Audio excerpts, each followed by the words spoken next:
Hello बच्चों, हमने 21 अप्रैल Tuesday को व्याकरण का पाठ 2 चैप्टर 2 वर्ण विचार किया था, जिसके अंदर हमने पढ़ा था वर्ण किसे कहते हैं, वर्णमाला किसे कहते हैं, वर्ण के प्रकार और वर्ण के प्रकार के स्वर और व्यंजन के बारे में हमने बात की थी।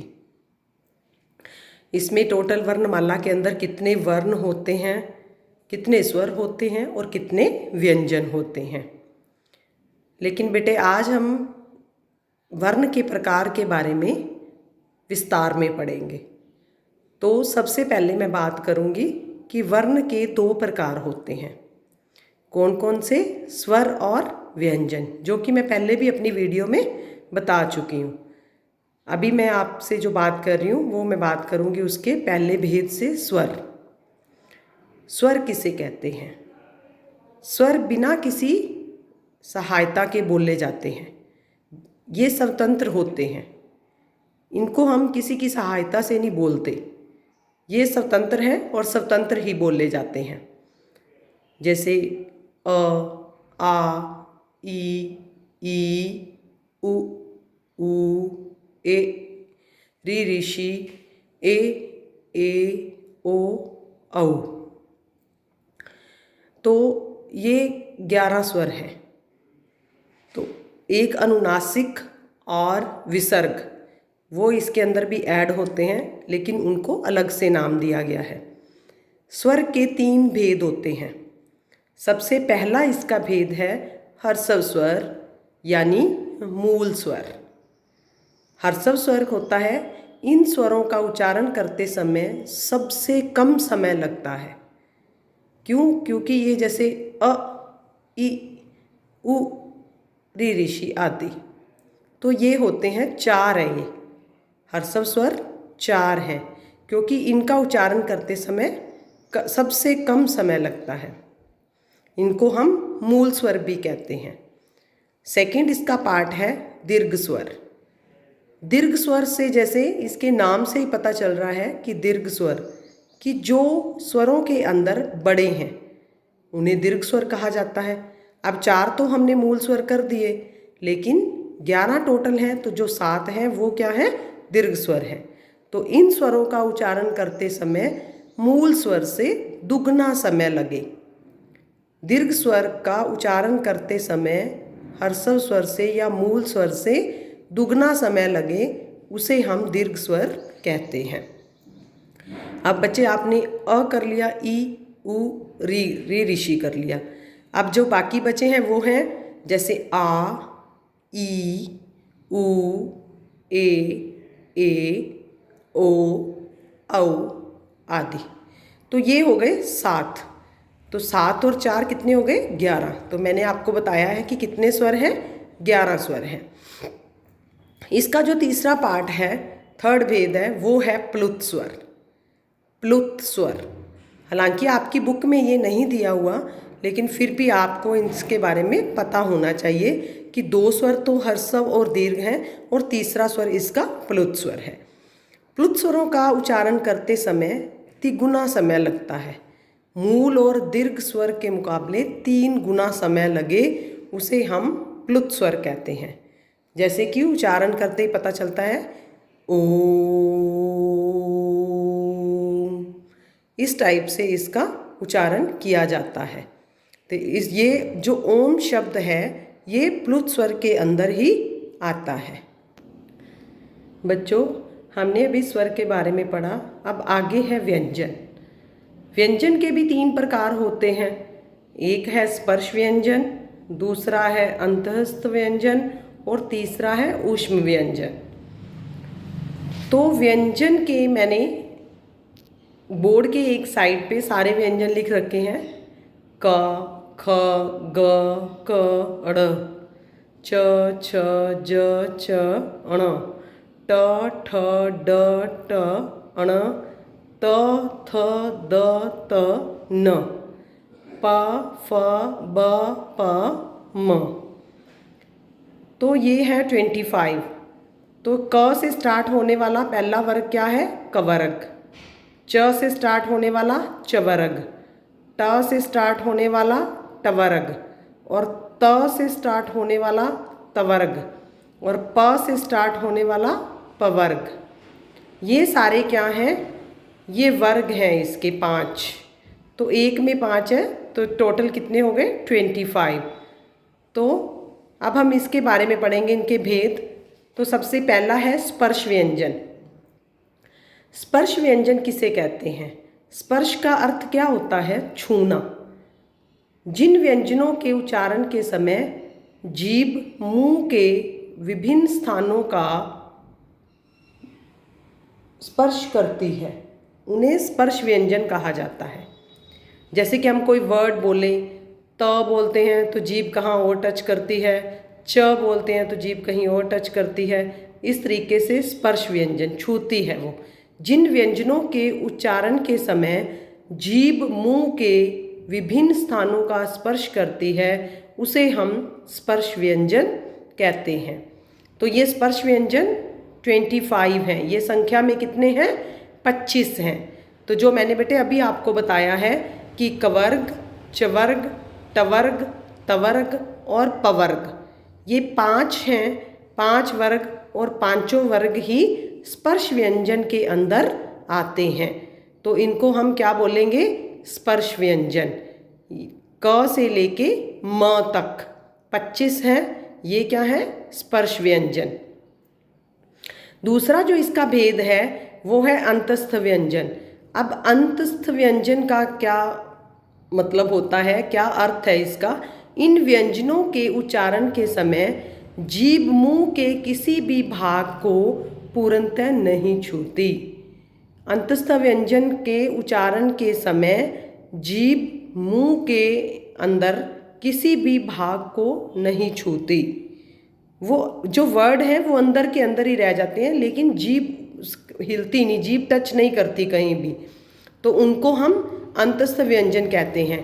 तो ये संख्या में कितने हैं? ये 4 हैं। वो कौन कौन से हैं? आप अभी इधर आ जाइए, पूरी वर्णमाला वाली साइड।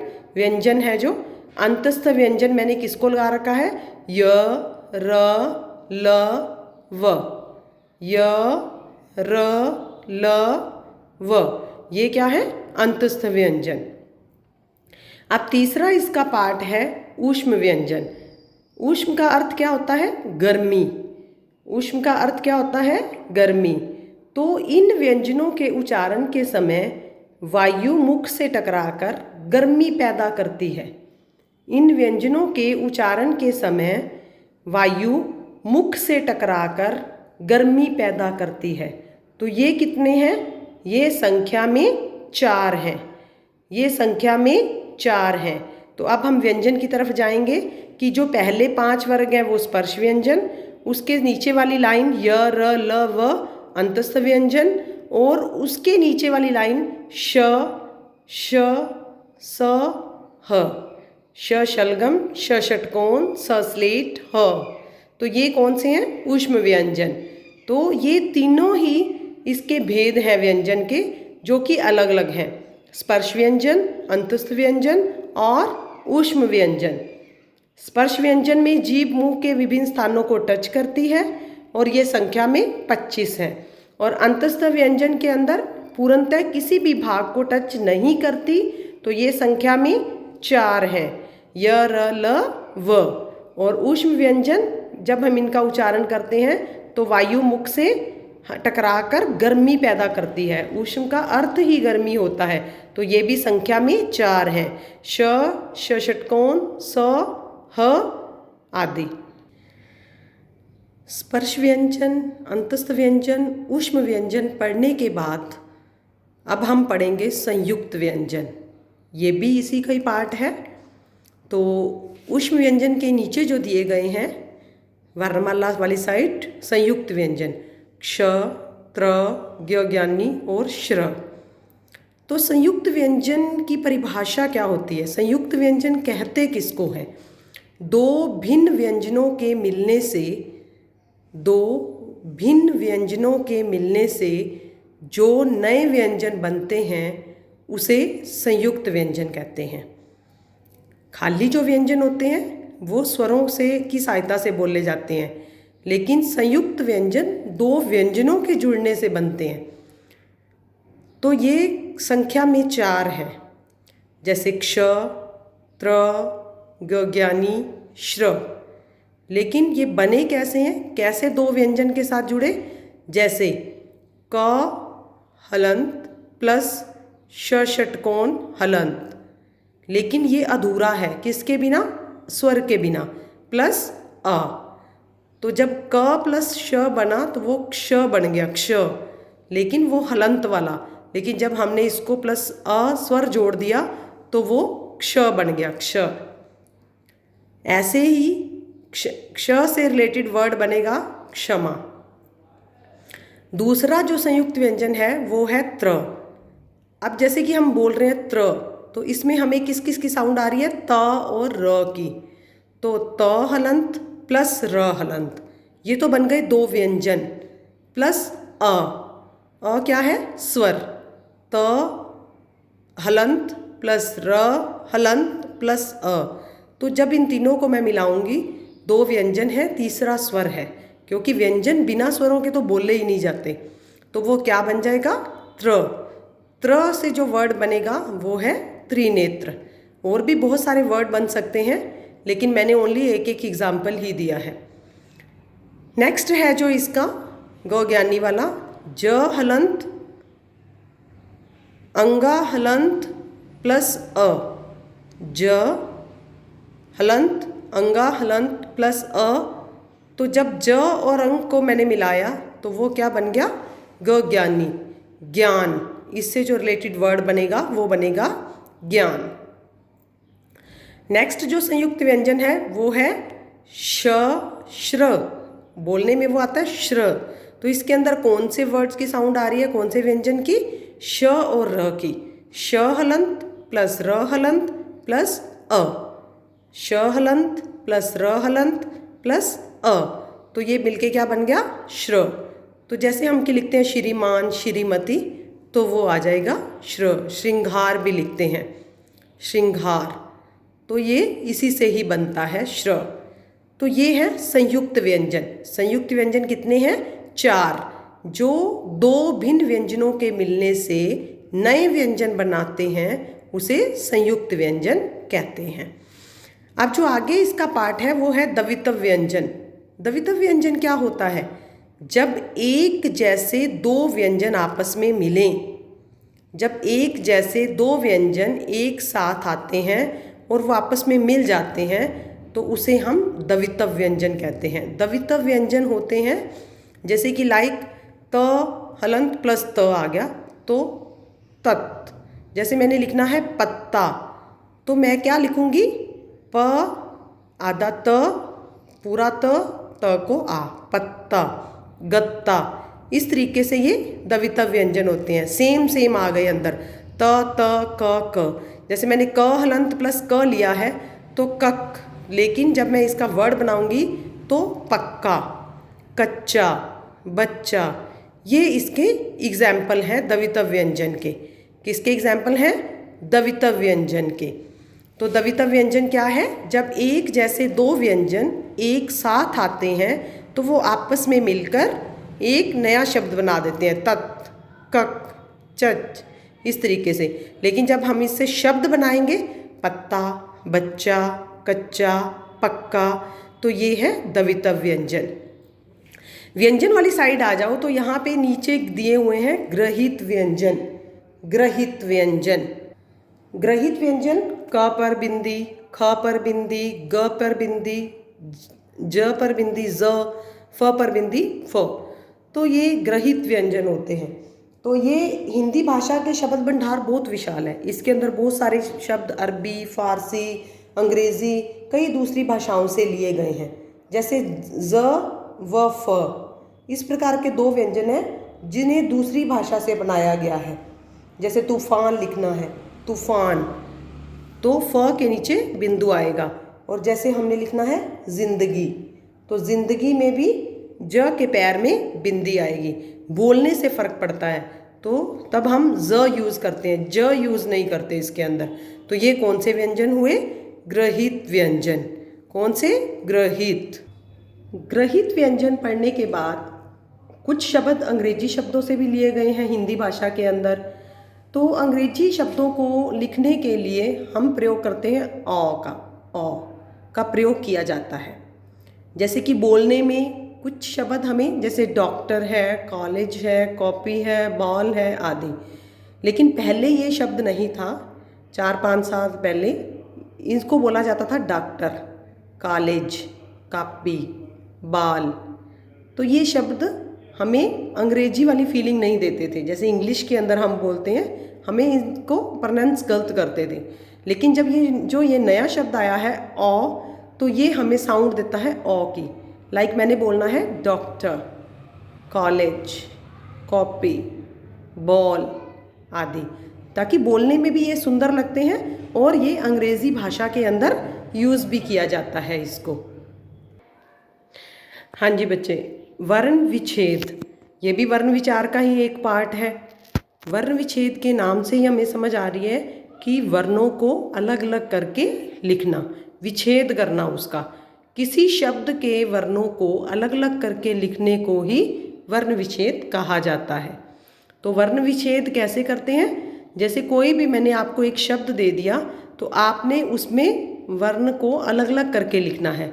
लेकिन एक बात का ध्यान रखना है कि वर्ण के अंदर अगर व्यंजन है तो व्यंजन के अंदर स्वर भी है, तो उसको साथ लेके चलना है। ये नहीं कि सारे व्यंजन अलग कर देने हैं। लाइक जैसे मैंने पहले लिख दिया भारतीय, भारतीय। अब भ क्या है? व्यंजन है, तो भ हलंत हो गया, क्योंकि इसके अंदर स्वर क्या पड़ा है? आ, भा। तो साथ में मैं स्वर डाल दूंगी, भ हलंत प्लस आ।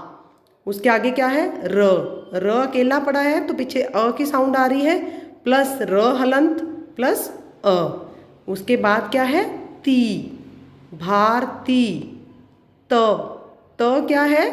व्यंजन है, तो इसके अंदर स्वर कौन सा है, कौन सी मात्रा की आ रही है साउंड? बड़ी ई की। तो त हलंत प्लस बड़ी ई। उसके बाद वाला क्या है? य, भारतीय। तो य क्या है? व्यंजन, ये हलंत हो जाएगा, प्लस में अ की साउंड आ रही है, तो साथ में हम स्वर लगा देंगे। तो ये पूरा वर्ण विच्छेद हो गया भारतीय का।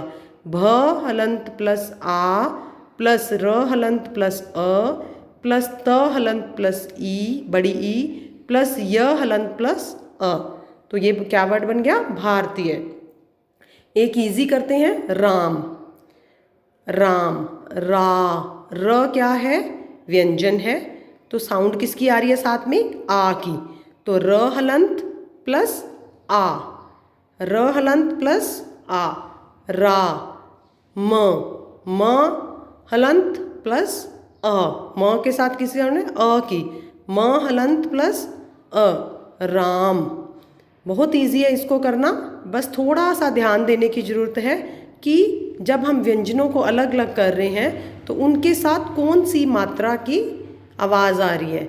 अगर बड़ी ई की आ रही है तो बड़ी ई, छोटी ई की आ रही है तो छोटी ई, आ की आ रही है तो आ, अ की आ रही है तो अ, तो वो साथ साथ लगते जाएंगे। तीसरा मैंने आपको वर्ड इसमें दिया है चित्र। चित्र में आप लिखोगे च हलंत। अब इसके साथ मात्रा कौन सी लगी है? छोटी ई की, तो मैं इसके साथ स्वर कौन सा जोड़ दूंगी? छोटी ई। च हलंत प्लस ई, फिर त्र क्या है? संयुक्त व्यंजन है। मैंने आपको अभी पहले से बताया था कि त्र किससे जुड़ के बना है? त हलंत र प्लस अ, त हलंत प्लस र हलंत प्लस अ। तो ये सीधा क्या बन गया? चित्र। च हलंत छोटी ई, ची बन गया। त हलंत र हलंत प्लस अ क्या बन गया? त्र। तो ये सारा इसका वर्ण विच्छेद हो गया, तो चित्र का। चौथा है प्रश्न। अब प के पैर में र है, लेकिन साउंड तो आ रही है, तो हम क्या लिखेंगे? प हलंत प्लस र हलंत प्लस अ, प्र। बोल के देखेंगे तो प्र, अ की साउंड आ रही है। प हलंत र हलंत प्लस अ। उसके बाद है शन, अब श आधा है तो इसके साथ अकेला हम अ नहीं डाल सकते। जो वर्ड आधा होगा, जो वर्ण आधा होगा, उसके साथ हम स्वर नहीं लेंगे, दो को मिला के स्वर ले लेंगे। जैसे शन है तो श शलगम वाला, उसको हलंत प्लस न उसको हलंत, और दोनों के लिए एक स्वर लगा देंगे अ। प्रश्न क्या बन जाएगा? प्रश्न। तो ये है वर्ण विच्छेद। बच्चे इस तरीके से मैं आपको अपनी नेक्स्ट वीडियो के अंदर कुछ शब्द दूंगी जो कि आप खुद से इसका वर्ण विच्छेद करोगे। इजी दूंगी ताकि आपको करने में आसानी हो जाए और आप अच्छे से इसको समझ सको। धन्यवाद।